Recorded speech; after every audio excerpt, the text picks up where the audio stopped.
Jadi pada siang hari ini kan kita akan kuliah dengan beberapa topik. Yang pertama untuk PF tulang belakang dulu ya. Ini kan kuliah untuk residen semester 0 ya, tentang PF tulang belakang. Tapi saya rasa semua harus paham ya, harus paham tentang bagaimana pemeriksaan fisik untuk sebetulnya ini lebih ke spine, back pain. Gun, suaranya matiin Gun. Di Gunawan yang matiin. Ya, ya. Jadi untuk pemeriksaan fisik tulang belakang sebetulnya menurut saya bukan tulang belakang yang diperiksa. How you can examine the spine? Orang kan kita cuma bisa lihat dari luar sebetulnya. Ini saya mau lihat ini bikin PowerPoint bukan saya nih. Ya, coba slide bersama saya. Ya, anatomi, fisiologi tulang belakang itu spine ya. Kita tahu ada strukturnya. Fungsinya mendukung struktur rangka tubuh, ya melindungi spinal cord, bagian terpenting pada sistem rangka tubuh. Sebetulnya bukan dia yang paling penting ya, semua itu penting. Kalau satu tidak ada kan fungsi tubuh tidak berjalan secara normal. Melindungi spinal cord tepat karena dia berjalan dalam kolumna vertebralis, di dalam kanalis centralis, di mana kanalis centralis itu dibentuk oleh vertebrae dan processus spinosus, lamina, dan beberapa bagian lain. Corpus vertebra. Kenapa diulang-ulang nih? Ya udah, ada cervical, toraks, torakal, lumbal, dan sakral.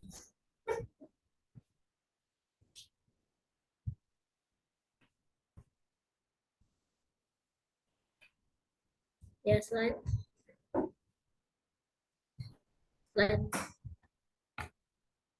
Oke, nih.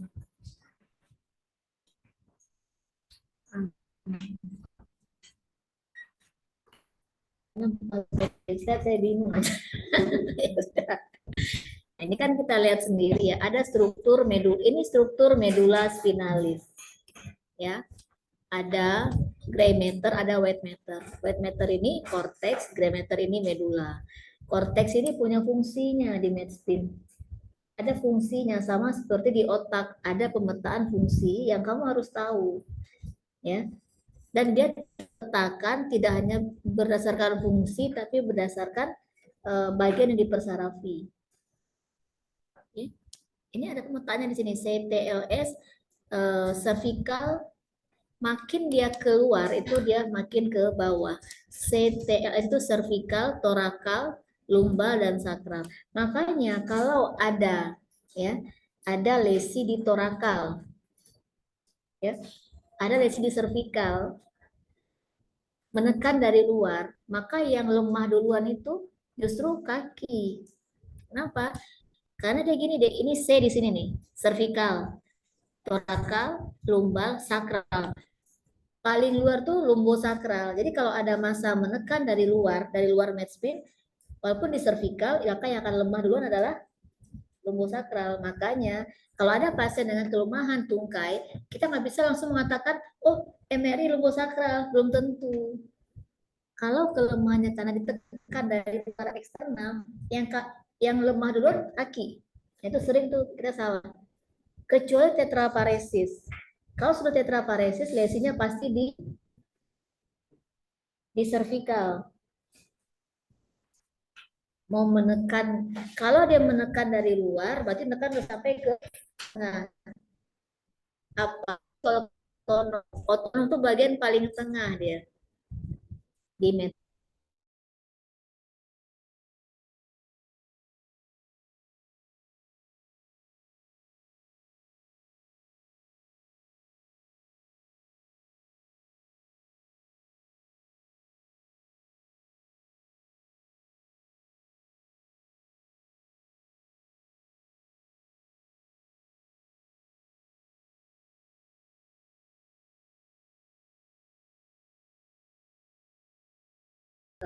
Biasanya yang akan terkena itu sering duluan, makanya dia nyeri. Tapi kan lama-kelamaan kan akan melibatkan juga motorik seperti itu, ya. Tadi nggak ada lagi.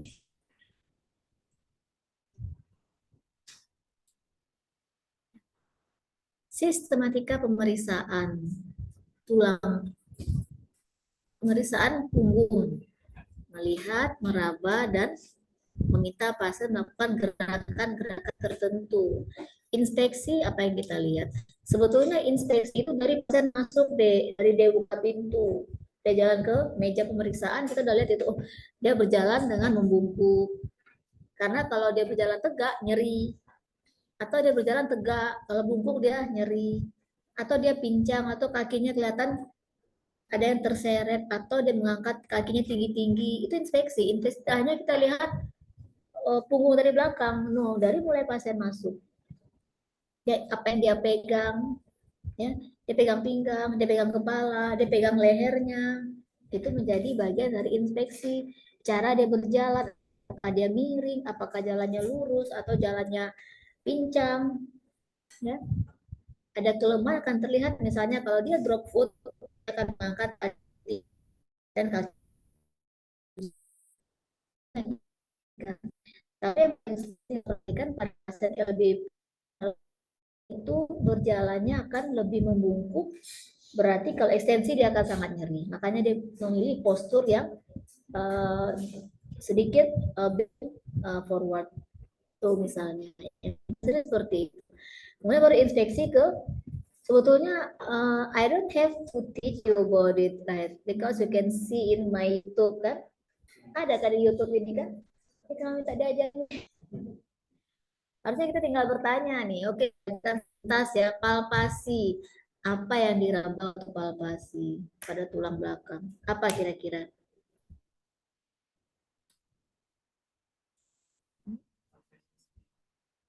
Processus spinosus, good. Apalagi?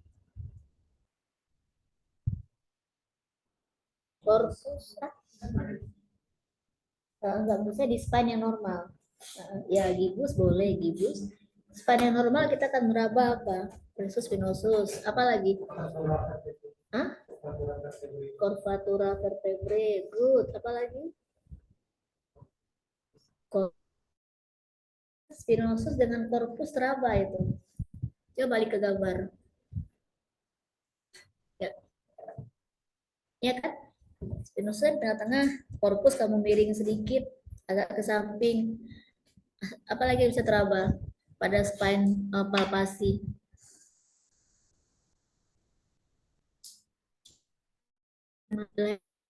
Lain. Bukan. No. Ini stop. Di tengah kamu meraba processus spinosus. Ada corpus. Apalagi yang teraba? Facet joint. Facet bisa ditekan, nyeri apa tidak kita akan tahu. Paling sentral itu kan corpus dan spinosus processus. Agak ke pinggir itu facet. 2 jari kamu dari sentral itu facet joint biasanya. Itu yang akan saya raba. Saya raba kurvatura. Oh, ini nggak ada skoliosis. Udah saya cari nyerinya di mana-mana saja. Nyeri itu kan dia khas.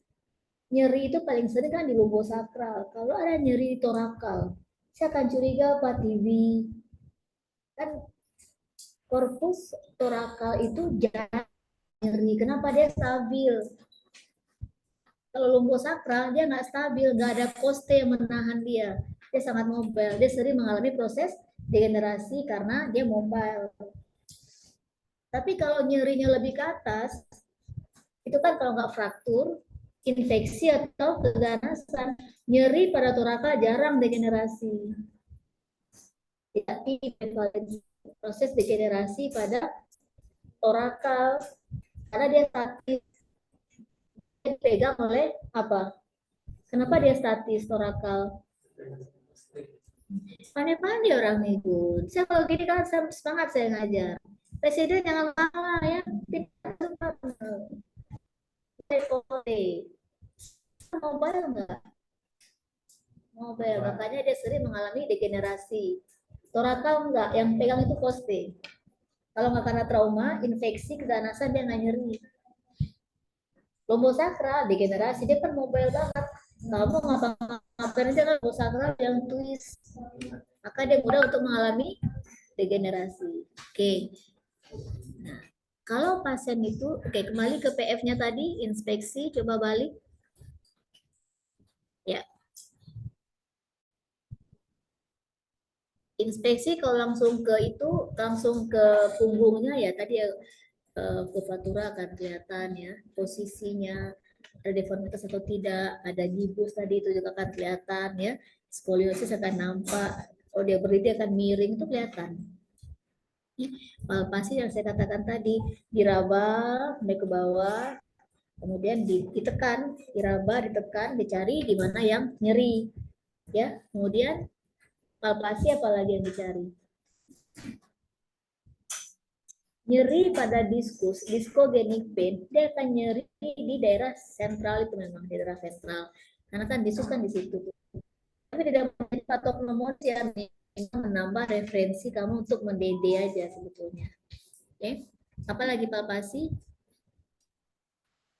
Deformitas udah, nyeri udah. Oke, gerak. Gerakan seperti apa sih yang kita evaluasi pada pasien untuk pemeriksaan punggung? Baik, pemeriksaan spine, gerakan seperti apa? ROM, range of motion, apa aja? Fleksi, rotasi, lateral. Coba aja lateral. Oh ya, residen. Ya nggak heran. Ya kalau kata mereka udah pandai-pandai, Bu. Berapa yang masuk kedokteran zaman orang ini kan? Ya, good. Kita gerakan aktif pasif. Kita ambil yang aktif dulu. Kita lihat ROM, range of motion. Ya. Fleksi itu bend forward, ekstensi bend backward, rotasi dan lateral bending. Kita periksa. Pasiennya harus berdiri di YouTube itu ya, fleksi, ekstensi, lateral, dan apa yang kita evaluasi? Hah? Keterbatasan ROM. Good. Terbatas. Karena ada derajat-derajatnya sebetulnya, seberapa dia harus bisa membungkuk, seberapa dia harus bisa ekstensi. Kalau dia mengalami keterbatasan membungkuk ke depan, maknanya apa? Kenapa? Kamu lihat di mana? Oh iya.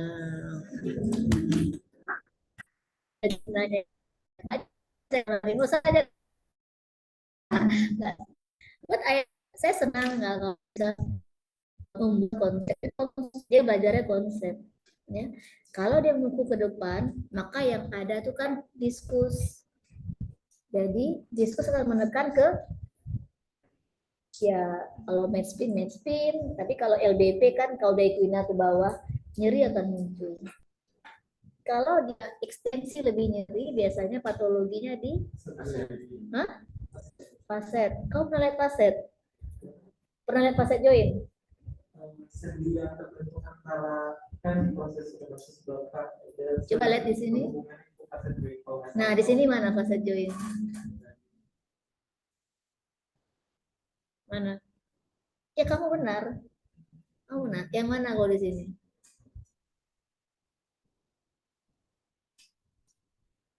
Coba maju. Atau coba yang AP. Tahu nggak? Tahu yang mana?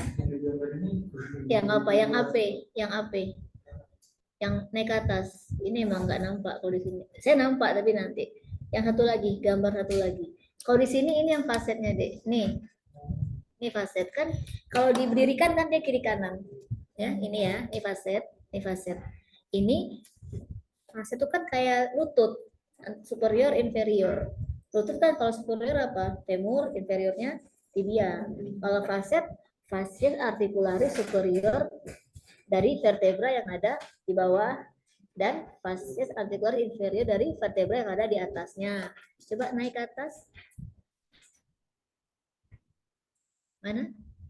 Naik. Lagi, balik lagi. Oke, stop. Di sini nggak kelihatan, tapi di sini dia.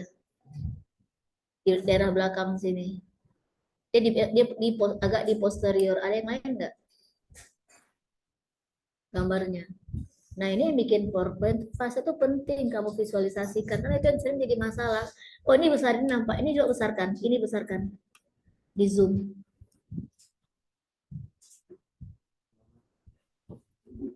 Laptopnya apa? Lagi. Oh, lagi. Udah habis. Di sini, Dek. Ini faset. Ini faset, ini faset, ini faset. Nih ya, nih. Kalau di sini di belakang nggak kelihatan. Mengapa kalau ekstensi dia nyeri? Karena memang fase itu di belakang, di posterior. Nah, ini ada struktur lain di sini. Ini foramen intervertebralis, tempat keluarnya nerve. Ya kan? Balik gambar di bawah tadi. Ya, foramen intervertebralis. Dia akan keluar di sini, deh. Sini. Ini radik akan keluar di sini.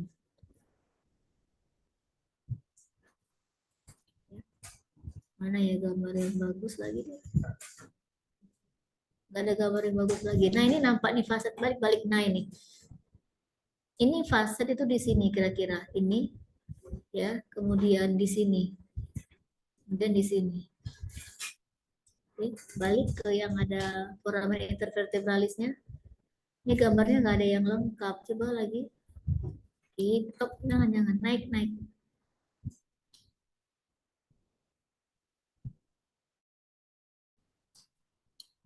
Ya, lagi yang lain. Ada gambar lain nggak nih? Ada. Ada lagi ya. Ya. Kalau lateral, di mana kelainannya? Presiden lah, presiden. Lateral itu apa yang menjadi generatornya apa berarti? Faset. Kalau ke rotasi, apa fungsi faset? Rotasi dan lateral, gerakan lateral. Kalau nggak ada faset, kamu nggak bisa muter, kaku, ya kan? Fungsi diskus itu hanya bantalan. Dia tidak ada fungsi ROM sebetulnya di diskus. Dia hanya sebagai bantalan. Supaya apa? Karena kan dia bergesek deh. Kalau nggak ada bantalan ya susah dong. Lutut juga seperti itu, ada meniskus. Ya, kalau di vertebrae ada diskus, dia bantalan sebetulnya. Tidak ada fungsi ROM. Dia hanya fungsinya untuk menjaga supaya pergesekannya bagus. Ya kan dia kan bagian yang tidak nyeri, tapi nukleusnya nyeri. Seperti mobil shock breaker itu apa itu? Hah?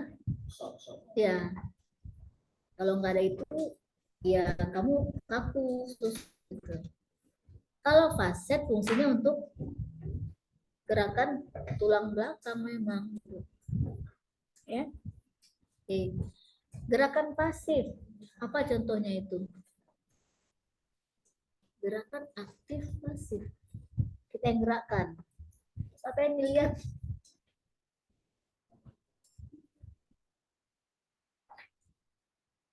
Yuk, teruskan.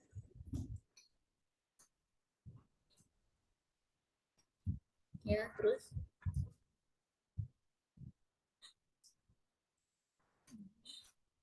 Ya, jadi udah ya.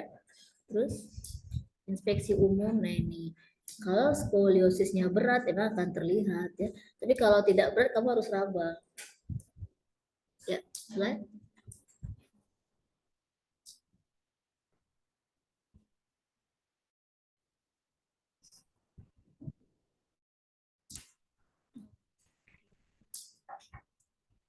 Ya, tadi udah ya. Nerve root tension, lihatnya di mana?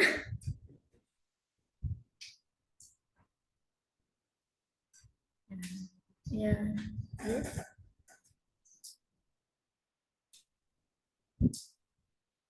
Hmm. Ini udah semua tadi ya. Facet ya. Baik, jangan jangan jalan dulu. Ya, 2 cm lateral dari plexus spinosus. Mhm. Ya, terus tadi udah semua ini. Oke, terus ROM udah saya omongin tadi semua. Terus, nah balik-balik balik ke atas. Struktur apa yang membatasi gerak ya? Jadi cari kan apa sih membuat dia terbatas kayak tadi udah kamu jawab tadi ya, seperti itu ya. Penebalan. Memang ada penebalan diskus ya? Yang ada penipisan, nggak ada penebalan diskus. Yang ada apa? Degenerasi. Yang menebal itu faset. Diskus tidak menebal, dia malah menipis. Ya,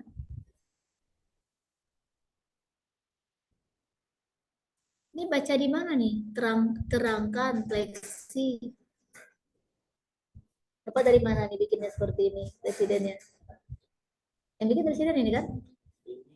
Bahannya dari plastis ketemu di atau Mutia. ya. Nggak tahu nih dari mana. Nah, ini kesimpulan dia nih. Cara bahasanya kan gitu tuh.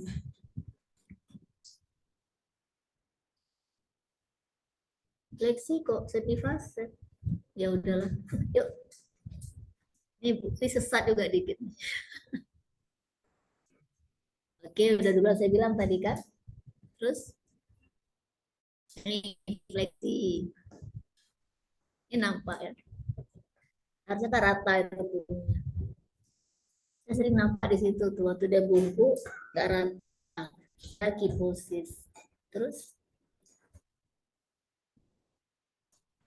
oke, habis. Terus, nah ini yang paling penting. Ini adalah status LBP di sini. Pernah lihat? Ih, Randy nggak dikasih kamu? Dikasih nih.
Oke.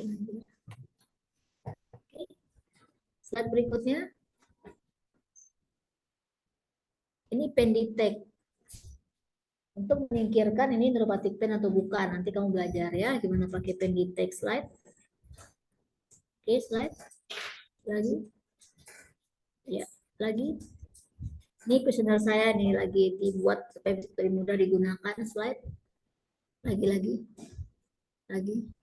Ya, lagi. Terus saja. Oh, habis. Balik ke slide yang tadi.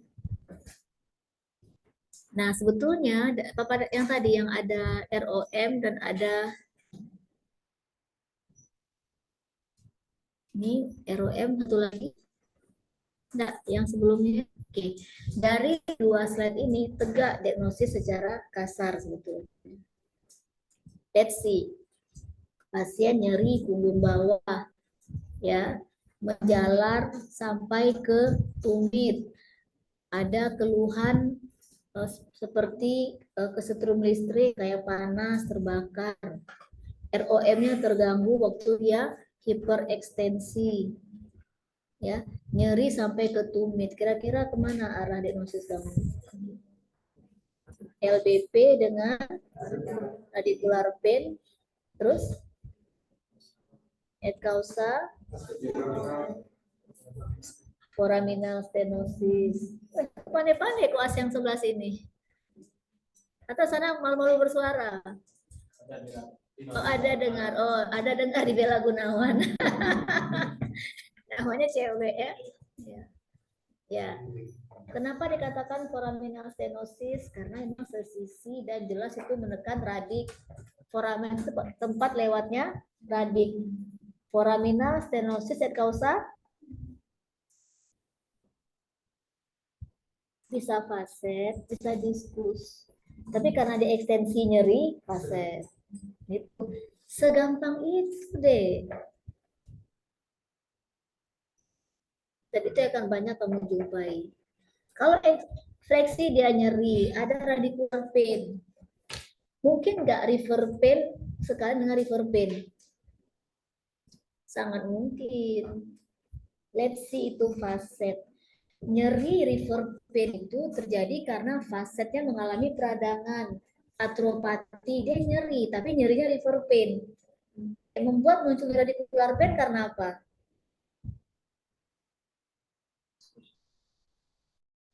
Facet itu, coba pernah lihat nggak? Coba balik ke gambar tadi. Foramen itu dibentuk oleh beberapa struktur di sekitarnya. Mana foramen di sini? Nah, ini foramen ya. Ini foramen kan di sini deh lewatnya nih. Nih ya. Kalau facetnya bermasalah, dia atrofati, dia menekan radik nggak? Menekan nggak? Tekan. Apalagi menekan sehingga dia jadi mengalami radicular pain, apalagi diskus.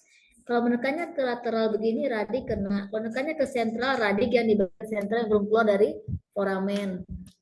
Akan muncul radicular pain juga kan gitu. Nah, mungkin nggak facet yang atropati menimbulkan radicular pain dan river pain? Sangat mungkin. Radicular pain-nya karena dia menekan ke radik, kan dia kan berubah bentuk. Ya, ya kan? Terus tapi nyeri yang karena dia bermasalah, nyeri apa yang muncul? River pain. Paham? Facet bermasalah. Ya. Nyeri pada facet kan nyeri peradangan itu sebetulnya. Dia akan menimbulkan river pain. Tapi kalau facet itu bentuknya berubah, atropati atau hipertrofi, dia menekan ke radik. Cari deh gambar facet yang memang melingkar, foramen atau apa. Di sini nggak bisa. Gambar-gambar yang lain lah. Kamu lihat kalau kamu langsung ke ininya yang ada radiknya kelihatan nggak?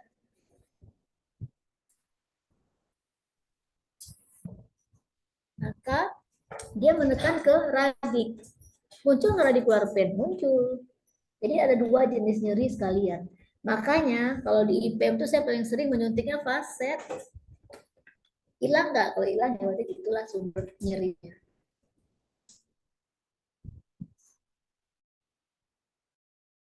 Gitu.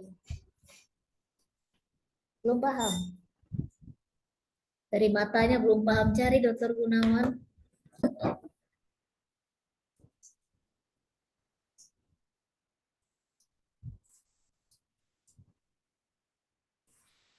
Ya, nih, ini aja nih.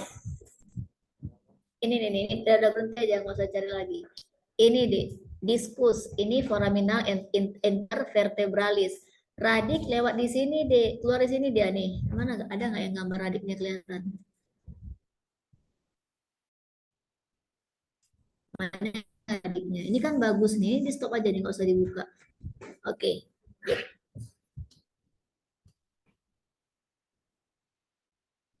nih ya. Ini diskus. Ini faset. Ini faset ya. Sama dengan ini, sama dengan ini. Ini faset semua ya. Fasetnya kalau bermasalah, merah ini bermasalah ya, Dek ya. Dia nekan siapa, Dek? Ini apa yang kuning nih? Radik. Radik keluar dari foramen intervertebralis. Kalau diskusnya kedorong, siapa yang dia tekan? Radik. Kalau fasenya seperti ini nih, meradang, membesar, hipertrofi, siapa yang dia tekan? Radik. Peradangan, keluarnya mediator inflamasi menimbulkan iritasi pada radik. Nyeri juga dia. Nggak usah pun fasenya bergeser, nggak usah pun diskusnya bergeser, tapi kalau dia mengeluarkan mediator inflamasi, nyeri. Dia mengiritasi radiknya.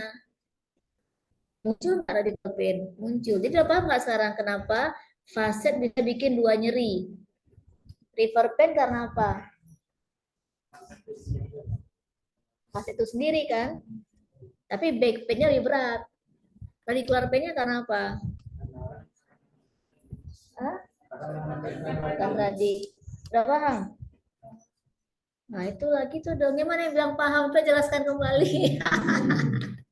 Yang bilang paham coba jelas. Ya saya tahu paham. Jelas. Biasanya yang abang-abang nih belum paham nih yang sebelah sini. Masih matanya masih apa coba? Ya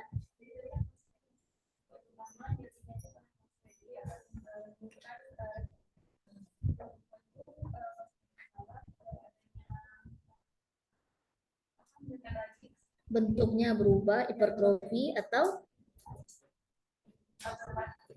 keluarnya mediator inflamasi karena ada peradangan.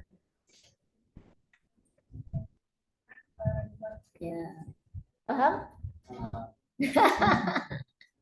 Ya.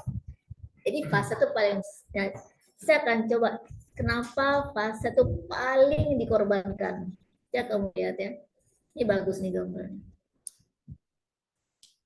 Kalau ada trauma, ya sendi bergeser, histesis. Siapa yang bergeser? Ini ke depan, ini ke belakang. Yang bergeser siapa? Fase ini bergeser deh. Kalau diskusnya menipis, siapa yang bergeser? Fase. Ya enggak? Apalagi patologi di tulang belakang yang sering. Diskus kan yang bilang HNP, HNP, HNP itu. Saya tidak pernah mengeluarkan kata-kata HNP diagnosis. HNP belum tentu menjadi sumber nyeri. Faset pasti. HNP. 60% pasien normal, nggak ada LBP, diskusnya prolaps, diskusnya protrusi atau minimal bulging. Coba kita MRI nih semuanya nih yang ada LBP. Diskusmu sudah amburadul juga, tapi kan nggak nyeri. Selagi dia nggak menekan, menang dia nggak nyeri. Gimana nggak degenerasi? Dipakai. Kalau ada yang tulang belakangnya diskusnya tuh normal-normal aja, berarti dia nggak pernah jalan, nggak pernah lompat, nggak pernah lari. Yang ada lari dari ya tidur aja. Orang yang tidur aja tuh dia lari dari kenyataan. Kok tahu kalian istilah lari dari kenyataan? Sering. Ya. Oke, nah lihat ya. Dia mirip seperti lutut persis ya. Pasien itu. Ini paling bagus nih gambarnya. Tadi kena, dia ini normalnya begini. Kapsul sinovial fluid. Kalau ada apa-apa dia menekan ke sini atau mengeluarkan mediator inflamasi. Kalau gambaran seperti ini, dia mengalami atropati, mengalami hipertrofi, dia juga akan menekan ke radiknya.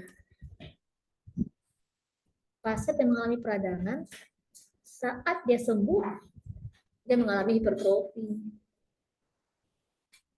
Seperti lutut, deformitas kan? Ya. Ada pertanyaan?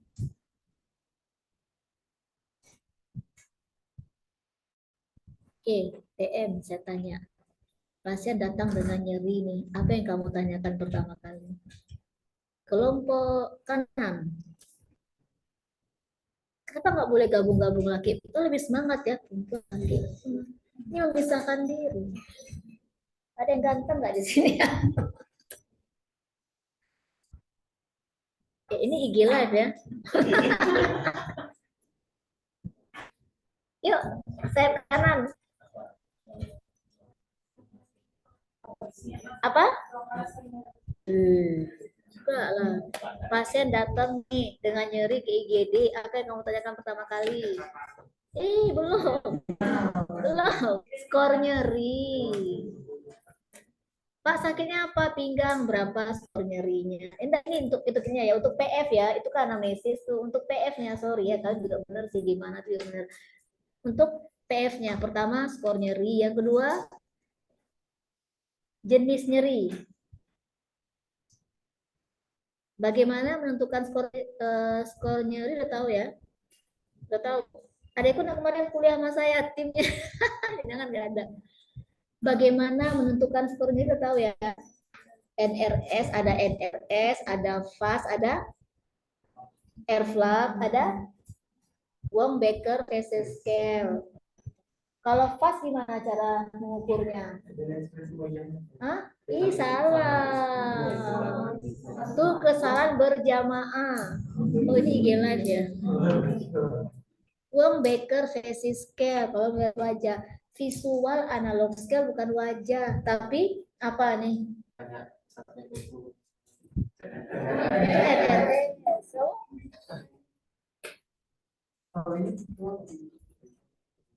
Kamu yang berusaha mencari tahu. Yang tahu pas gimana ukurnya ini untuk DM ya. Untuk residen pasti tahu. Gimana? Pas gimana mengukurnya? Ya udah saya lempar ke residen. Awas kalau nggak tahu. Pulang kita.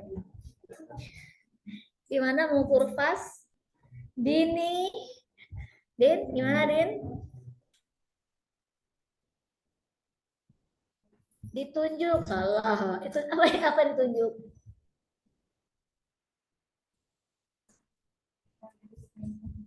Ada ditarik garis 10 cm. Kemudian kita bilang 0, yang ujung sini 0, ujung sini 10, Bapak nyerinya di mana, ditandai sama dia. Itu hanya untuk orang pendidikan S1 ke atas menurut saya. Pertama SD kan susah tanya seperti itu. Makanya fast kita nggak pakai. Tapi kalau kamu perhatikan orang kalau ngomong fast, semuanya ngomongin fast. Fast sekian, salah kan? Yang kita ukur selama ini apa sebetulnya? NRS. Awas salah lagi. Fast bukan membedakan Faces Scale. Jadi setiap orang bicara fast, jangan pernah membayangkan itu NRS. Fast itu mesti dia nggak akan bulat deh 4, 5, 6 enggak, karena kan diukur. Kamu tarik garis 10 cm, kasih ke pasiennya tandai, kamu ukur. Bisa aja 4,2, 7,6, tergantung berapa sentimeternya. Tapi di Eropa, di luar orang pakainya fast karena mereka sudah lebih tinggi pendidikannya. Di sini nggak usah pakai fast. NRS saja. Ya. Kalau dia nggak sadar pakai apa?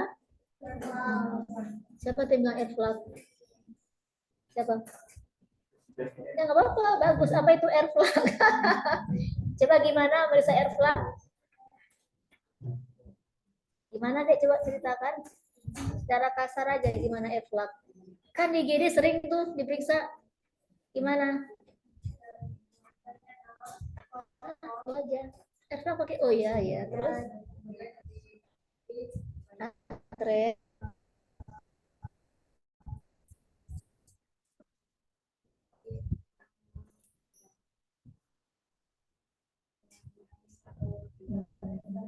Ya, ya, ya, itu harus hafal ya. Karena air flag itu mungkin setengah persen kamu periksa pakai air flag. Anak-anak pakai apa? Hah? Nggak bisa lah. Air flag tuh untuk orang yang nggak sadar. Anak-anak pakai Wong Baker face scale. Orang yang dengan gangguan kognitif bisa pakai Wong Baker face scale. Ya. Jadi yang kamu periksa itu adalah skor nyerinya berapa dan jenis nyerinya. Bagaimana menentukan jenis nyeri udah tahu? Gimana?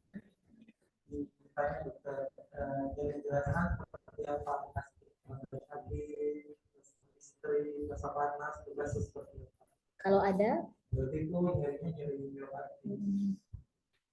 Tapi ada screening tool yang lebih ini itu Penditech, DN4 ya. Ya kamu benar sih kalau itu kayaknya neuropathic pain. Tapi ada yang namanya nyeri campuran. Kadang di neuropathic pain, kadang dia nociceptive atau inflammatory pain. Kita pakai Penditech di sini atau DN4. Sedang saya susun juga itu yang untuk kuesioner yang baru yang keluar semua angkanya sedang dalam proses validasi. Dua itu yang penting. Kenapa kita menentukan skornya di awal? Apa tujuannya? Nah, apa gunanya kita menentukan skor nyeri, Dokter Ona? Ih, 5.000 yang nonton.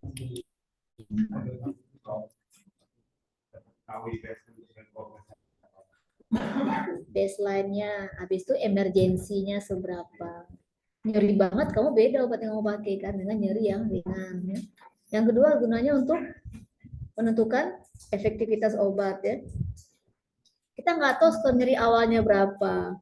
Pertama 8, kamu kasih obat atau kamu lakukan tindakan tertentu. Kamu nggak tahu berapa, nyeri Pak masih awalnya. Ya enggak? Tapi skor jadi berapa? 8 ke 4 dianggap kita berada. Batasan efektif itu adalah dari baseline-nya dan OD-nya 4%. Jadi ability X-nya. Atau saya tanam, maka kita harus beri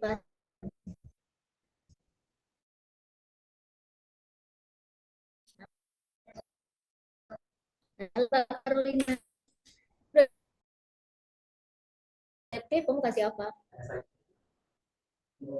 Saya terharu. Saya senang kalau kalian bisa. Walaupun kamu gak pernah saya ajarin kan. Kamu tuh dari mana tuh? Baca. Baca apa?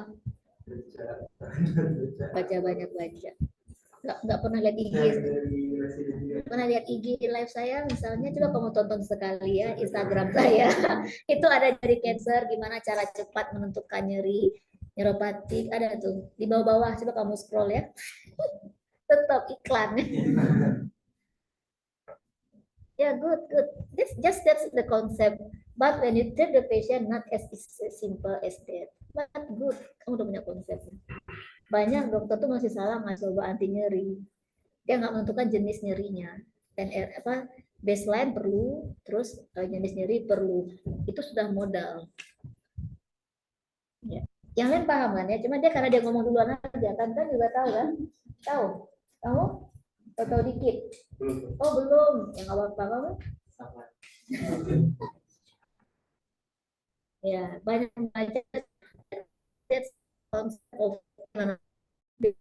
baca nanti kamu akan lihat pas ada pasiennya ada beberapa hal yang mungkin harus ada improvisasi, inovasi, bukan karena memang itu aneh, tapi memang nyeri seperti itu. Nyeri itu dibangun oleh 3 hal.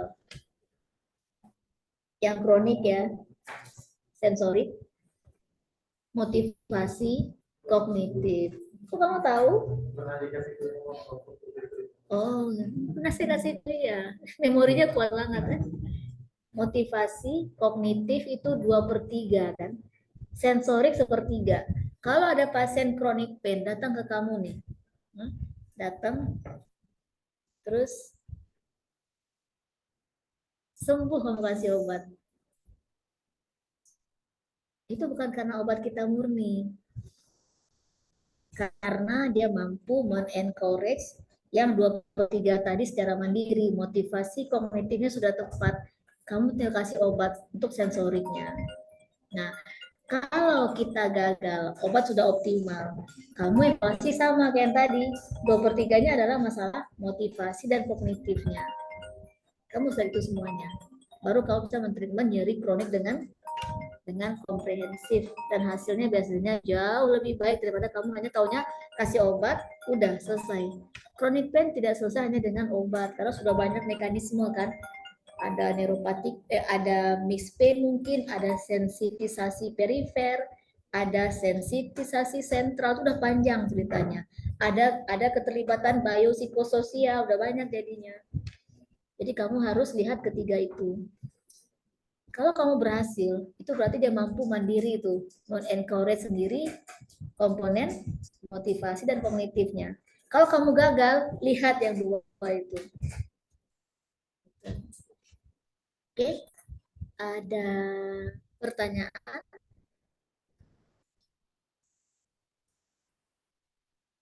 Ada pertanyaan? Kenapa ini gelap-gelap gitu? Ada pertanyaan?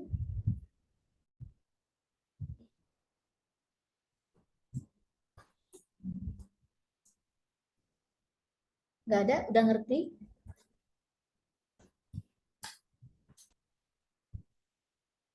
Contoh neuropatik pain apa?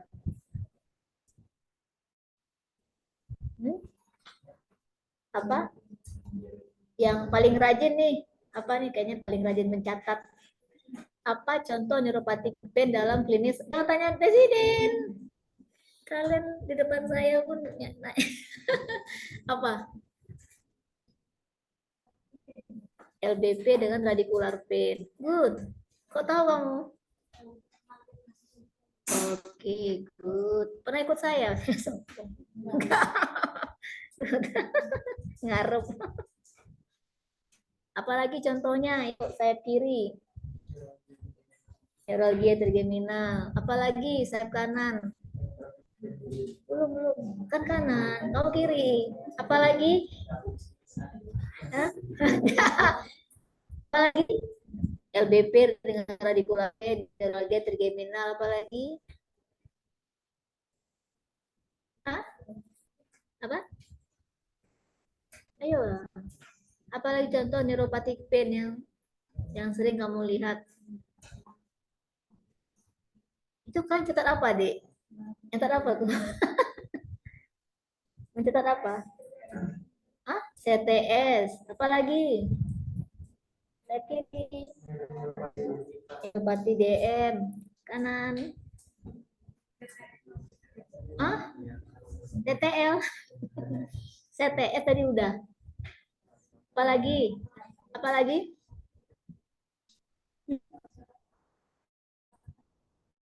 Good. Oh, serpetik neuralgia. Apalagi? Apa tuh? Lagi? Hitung, Gun.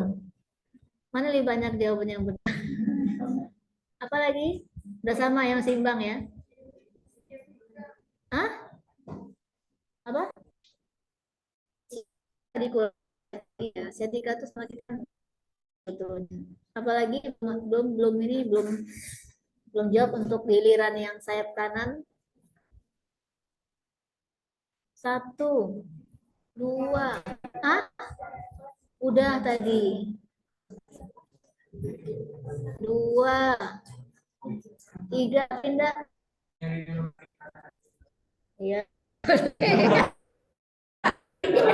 Dia benar. Yuk balik ke kanan. Kalian nggak lama-lama pasti banyak. Sekarang jawabnya apa? Kanan. Kalau lama mereka sempat nyontek soalnya. Ini ibaratnya kalau main badminton harus cepat dibalas. Kalau lama dia smash kan. Kalau kamu kasih bola lambung dia smash. Ayo. Ayolah yang cewek, ayo semangat. Apa?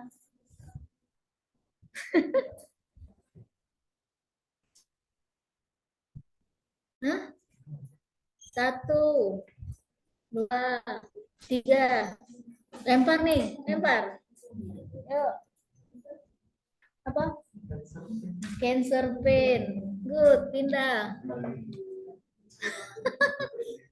Udah menang 2 ya mereka ya, Gun? Udah menang 2. Ayo, kamu WA juga boleh kasih.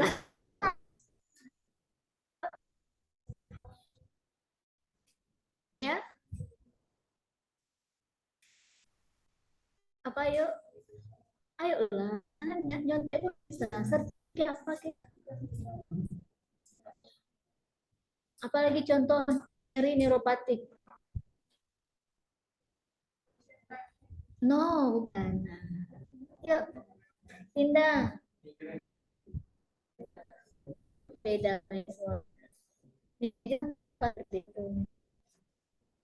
Ada lagi kesempatan?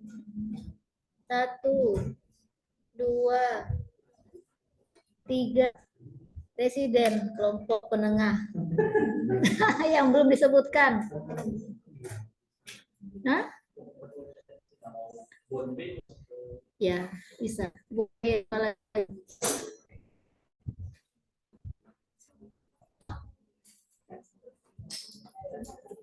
Sepen tadi udah. Di perifer, ya kan sama.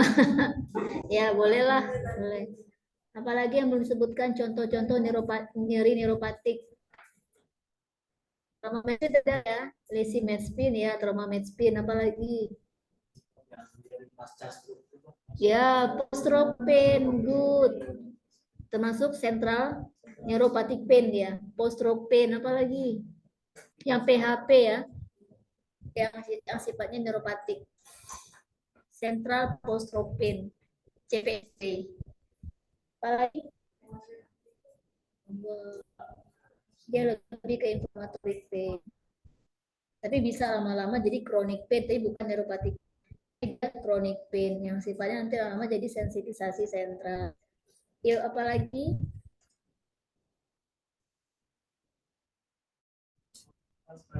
Good. Yang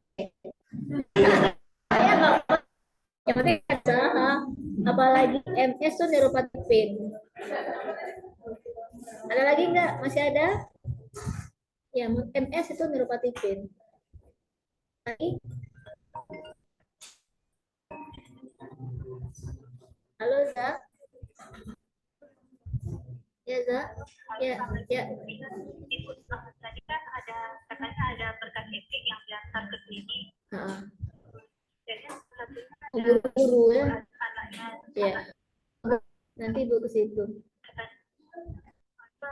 Kan aja lihat apa hasil aja. Oh ya. Ini udah mau selesai tapi ini.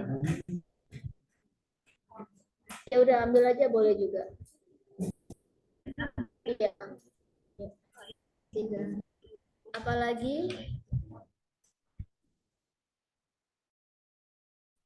Apa itu neuropatik? Apa itu neuropatik? Apa itu? Nyeri yang terjadi karena kerusakan serabut saraf. Kenapa terjadi nyeri? Masa nggak diputusin ya HP? Kenapa terjadi nyeri?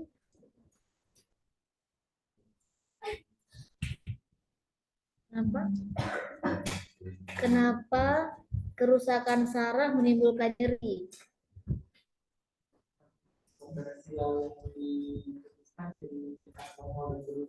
Kenapa?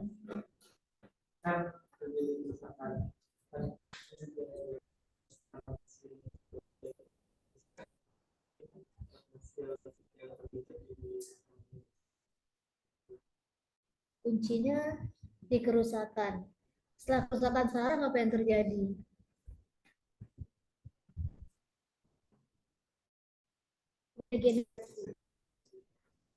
Saraf mengalami rusak. Kasade berikutnya regenerasi. Apa yang pada regenerasi saraf? Sprouting, 3 kemungkinannya. Ada kemungkinannya 2. Itu bisa mencapai organ target untuk protein dan neuroma.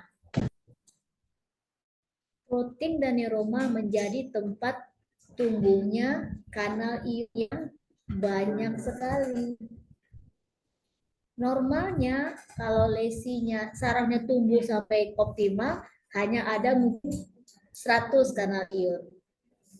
Tapi karena ada yang gagal, sprouting mungkin sudah ada 100 kanal ion. Di neuroma ada 1000 kanal ion. Jadinya 1100 gitu. Kamu bayangkan nggak? Ada 1100 sumber nyeri, pintu untuk masuknya terjadi pindahan ion yang menimbulkan potensial aksi. Kan ada cetusan yang ekstra, namanya apa? Excitatory discharge yang terus menerus sehingga terjadi kegagalan regenerasi adalah penyebab munculnya nyeri neuropati. Kemungkinan saraf itu gagal beregenerasi sangat besar. Dia memang tidak sebaik jaringan yang lain dalam beregenerasi. Jadi itu penyebab nyeri neuropatik. Injuri gagal tumbuh. Kalau tumbuhnya normal, jadi neuropatik. Makanya trauma saraf itu bukan jadi tapi pertumbuhan atau regenerasi tidak optimal menimbulkan neuropathic pain gitu. Ya, ada pertanyaan?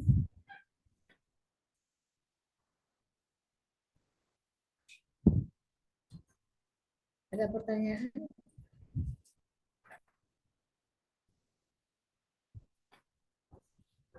Kalau tidak ada, untuk kuliah low back pain-nya sudah cukup, sudah nyambung ya ke nyeri-nyeri yang lain kan. Sambil neuropathic pain udah beres. Ya. Ada pertanyaan?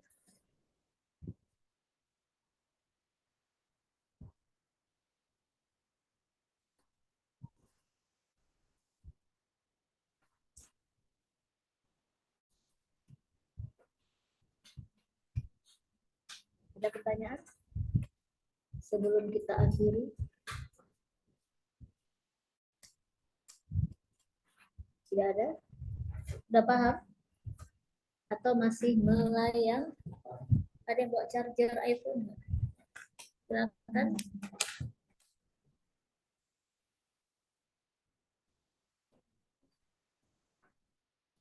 Ada yang bertanya? Ada.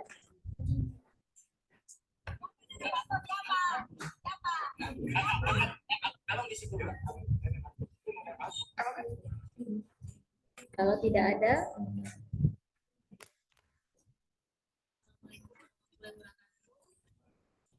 yuk silakan maju jurnal. Jurnal dulu deh. Jurnal siapa tuh jurnal? Ya. Jurnal dua-duanya. Ya. Dua jurnal itu banyak amat. Silakan jurnal maju satu orang.